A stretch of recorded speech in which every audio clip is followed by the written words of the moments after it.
Hello, weirdlings, patrons, and casual observers. I want to chat about the ninth tide. In old European lore, and still today in the agrarian traditions, the mask wearers and mummers, to include Krampus, are all men. This is an expression of male magic or male mysticism. In kind, women's might came through the bearing or revealing of their bodies. Consider the practices of women who gather at midnight or darkest night in their nakedness, sky-clad, to drive away any number of unwanted or harmful ills, from plague to poor weather. Not always, but often, these were winter activities, and the majority of these revelries involved scaring away harmful influences, which were considered to come from dead souls, the Draugr, who wandered lost among the living. Specifically, these dead or haunted beings were said to roam during the intercalary days of the lunar and lunisolar calendar. These extra days were a no man's land, literally. They were relegated to other and those who walked with other, namely the Seidr bearer and shaman, the witch and druid. The ancient Celts and those residing in the Balkan regions both marked Samhain as the start of the new year, but also an intercalary time. Among the Germanic tribes, who kept a keen eye on the solstices and equinoxes, their year consisted of 6 two-month divisions, one of which from mid-November to mid-January was their Yuletide, an intercalary time.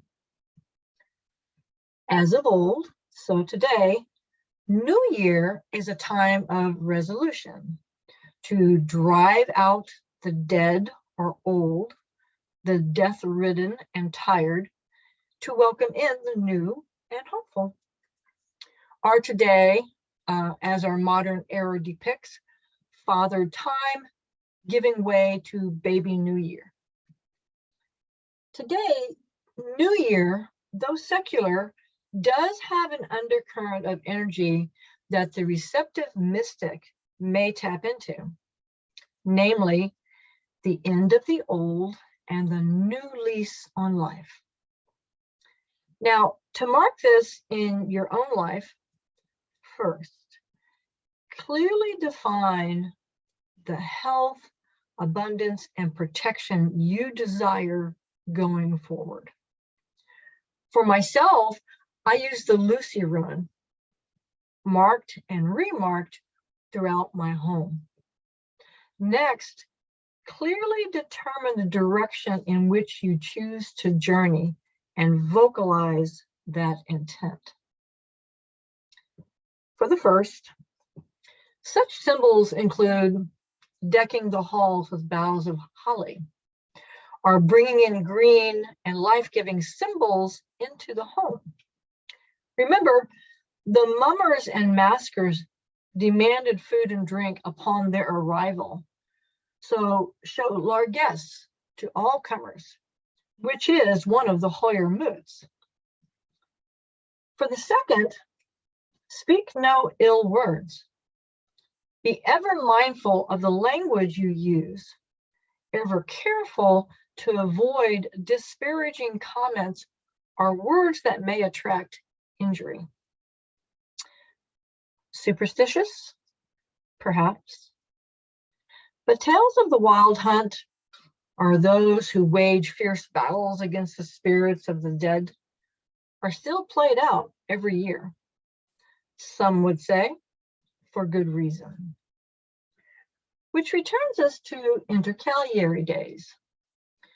Just as there are between tides, there is also a between year, a period of time not of last year or of next year.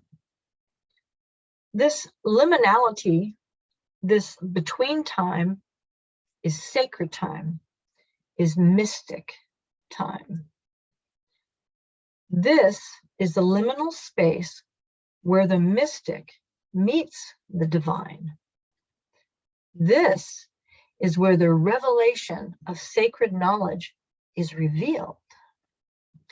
This is where other resides, the realm that other beings inhabit.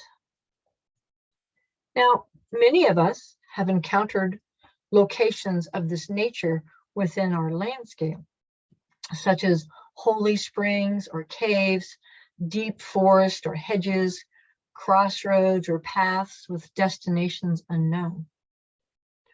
Why else do you think such locations in the lore the world over are associated with encounters with gods or beasts or beings of otherworldly nature? For Seidfolk and shamans, witches, and druids, there is such a time of year, their very own tide. It's not Imbolc or Disting, it's not Beltane or May Day, not Samhain or Winter Nights, but something other. The tide outside the tides. As to the when and the why of that tide, or even its name, I will relegate that information to my pledges on Patreon. Suffice it to say that this liminal praxis directs us to the wisdom of other. It directs us to a place where we may establish a relationship with other. This contact affects action. The liminal praxis of this tide, which is forthcoming, is loyalty. And this is a key word. A key question during this tide of loyalty is, who but I know the secrets of the unhewn stone? One possible answer is that the external expression of self is not fixed in visible reality, but hidden, residing in shadow amongst the huldefolk, the hidden folk, where one may rest in the lap of the divine. At the least, see this as a gift of understanding. Pledge self to self, your lower self to your higher self. Release limitation to discard defect, and know that there are those of like mind in this world who hear you, who see you, and who share this journey with you. As always, until next time, be happy, be healthy, and always be whole.